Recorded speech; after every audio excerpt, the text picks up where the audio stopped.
fabled heat, where magic meets desire. Subscribe to ignite the fantasy. The dust tasted like ash and regret. It coated my tongue, clung to my eyelashes, blurring the already surreal landscape. Home, or what was left of it. Charred timbers, skeletal remains of furniture, a sickening sweet smell that I knew with a bone-deep dread was the scent of burned flesh. Yesterday this had been a haven, a small cottage nestled beside the whispering willow, a garden bursting with lavender and rosemary, the laughter of my little sister, Lyra, ringing in the air. Yesterday I was just Lyra, a simple herbalist, a daughter, a sister. Yesterday they had come, the gods, not the benevolent, distant figures whispered about in hushed tones in the temple.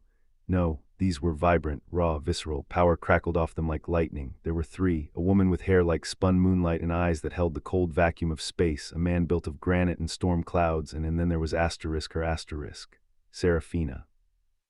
Her skin shimmered like polished obsidian, her eyes burned with molten gold, and her presence filled the very air with a suffocating intensity. She was the one who spoke, her voice a low, seductive hum that vibrated in my bones. "Lyra," she had said, her gaze pinning me in place.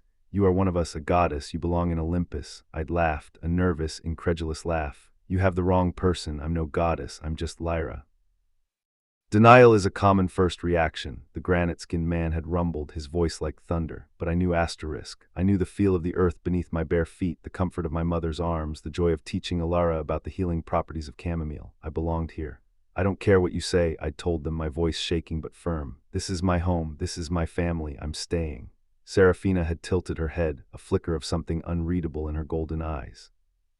"You are making a mistake, Lyra, a grave one." They had vanished in a swirl of light and power, and now this. Kneeling in the ashes, I clawed through the debris, my fingers raw and bleeding. I found a charred wooden doll, Lyra's favorite, a half-burned book of remedies, my mother's, but no bodies, only ash, only absence. Rage, a cold, searing fire, ignited in my chest. It choked me, fueled by grief and disbelief. They had done this. The gods, they had punished me for choosing my family.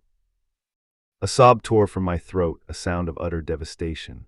But even as I wept, a new resolve hardened within me. They wanted me to be a goddess. Fine, I would be a goddess of vengeance. I would make them pay. Years blurred into a relentless pursuit. I learned to wield the strange, nascent power that simmered within me. I mastered the ancient texts, deciphering the forgotten languages, uncovering the secrets of Olympus. I forged alliances with disgruntled demigods, forgotten spirits, and creatures banished to the fringes of their perfect world. I trained, I honed my skills, I became a warrior, a strategist, a survivor. Lyra the herbalist was gone. In her place was a woman forged in fire and loss, a woman with a single, all-consuming purpose. My hunt led me to the hidden pathways to Olympus, the shimmering portals guarded by celestial sentinels. I fought my way through, my anger a tangible weapon, each strike fueled by the memory of my mother's smile, Lyra's laughter, the warmth of my lost home. Finally I stood before the golden gates of Olympus, the city shimmering with ethereal beauty. But to me it was a monument to cruelty. I strode through the gates, my footsteps echoing in the pristine streets. Heads turned, whispers rippled through the crowds. They knew who I was, they knew why I was here. I sought them out, the three who had shattered my life. I found the man of granite and storm clouds first. He stood guard at the entrance to the council chambers, his eyes narrowed, a flicker of surprise in their depths. "Lyra," he boomed, his voice lacking its earlier arrogance. "You should not be here. Where else would I be?" I snarled, my hand tightening on the hilt of my celestial sword. "I have come for justice." The battle was fierce, brutal. His strength was immense, his power raw, but I was fueled by something stronger, grief and rage.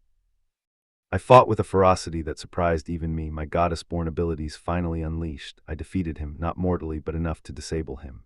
He lay groaning on the marble floor, his gaze filled with grudging respect. Next, I faced the woman with the moonlit hair and starlight eyes. She was more cunning, more elusive. Our battle was a dance of shadows and illusions, a test of wits and wills. She tried to manipulate me, to break me with visions of what I had lost, but I was stronger now.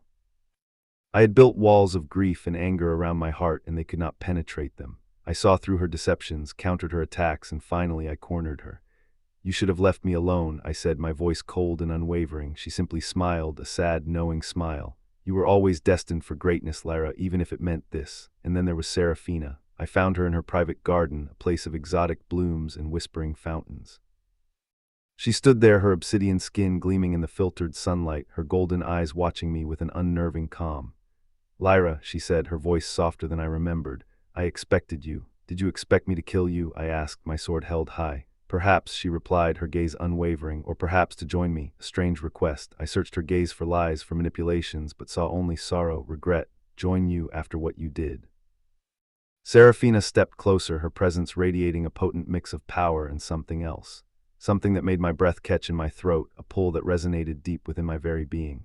We did what we had to do, Lyra, to awaken your true potential, to free you from the mortal coil that was holding you back. You were destined for greater things. We saw it, and we needed you to be on our side. Your side killed my family, I screamed, my voice cracking. She flinched, a genuine flicker of pain in her golden eyes.